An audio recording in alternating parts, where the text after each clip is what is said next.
Philip to Evelyn, March 12, 1944.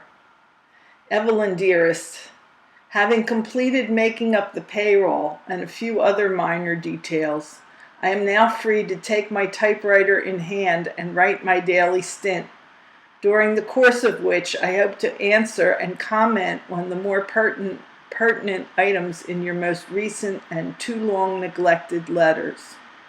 It is Sunday, and an unauthorized and unofficial lethargy pervades the atmosphere. I am the only one in the orderly room at the moment. It is a typical gray English day and most conducive to introspective thought. If I am fortunate enough to continue uninterrupted, I hope to make this a real longie. The earliest of the 6 letters I have before me is dated February 19th. The first paragraph informs me that you received the $75. The second, that your cold has disappeared completely. Good, on both counts. The third paragraph made me thankful for the fact that I received your V-mail of the 26th of February before this one. It says that Adele has taken a turn for the worse and that her fever was soaring. The V-mail had already informed me that the pumpkin was completely recovered, so I didn't worry one little bit about the outcome. Your description of her infant suffering in the grip of the fever is enough to melt the stoutest heart, and your intensified longing for me at such a time moves me deeply.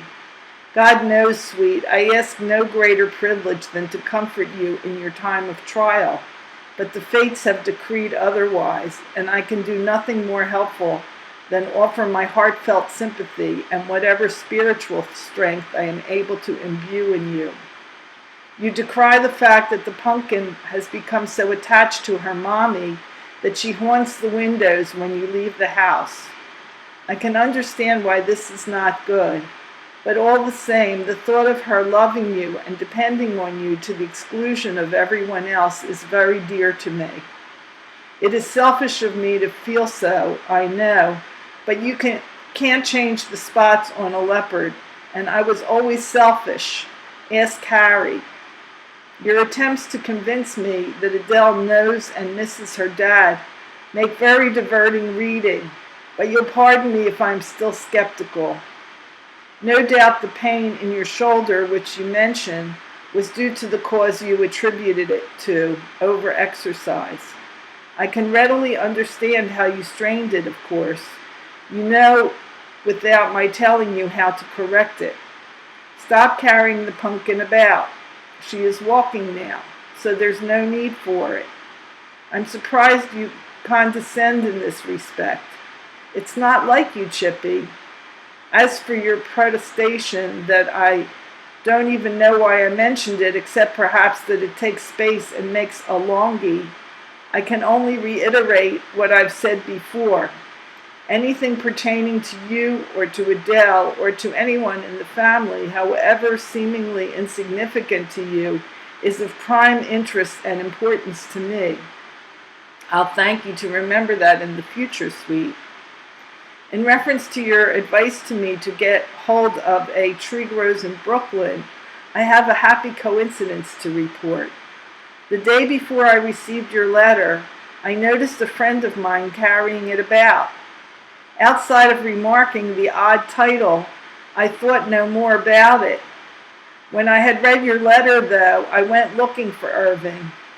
I call him Oiving, and he doesn't like it, although being a Brooklynite, he himself couldn't pronounce it in any other way for a million.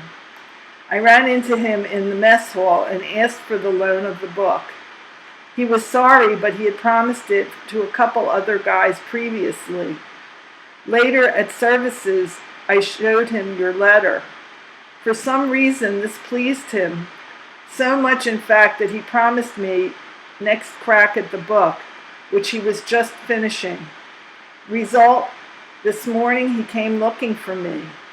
The guys in the orderly room told him I was in the latrine, and that's where he found me, and I wasn't performing my ablutions either.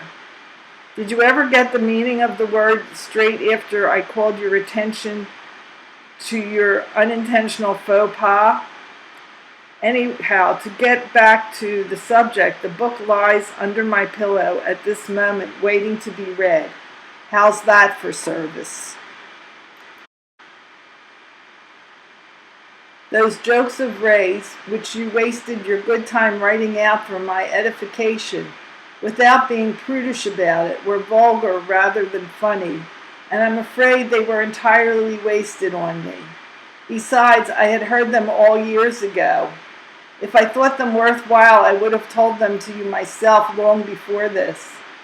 Most important, though, I don't relish the picture of either you or Mom listening to that sort of tripe, much less recounting it. You know, I think that I am not entirely devoid of a sense of humor, and that I enjoy a joke, however dirty, just as much as the next guy, perhaps more. But I'll be damned if I can stomach out vulgarity in any way, shape, or form. You know this too, Chippy, I'm sure, but I don't think you entirely understand the sort of thing I put in this category. So, just to make sure you don't lower yourself that way again, and it's most unbecoming to my conception of you, please refrain from repeating the jokes some misguided person tells you. I assure you that my buddies see to it that I am up on the latest and best of the so-called dirty jokes. Your effort to help out in this respect, while appreciated, is in the nature of carrying coals to Newcastle. So much for yours of the 19th and mine of the 12th.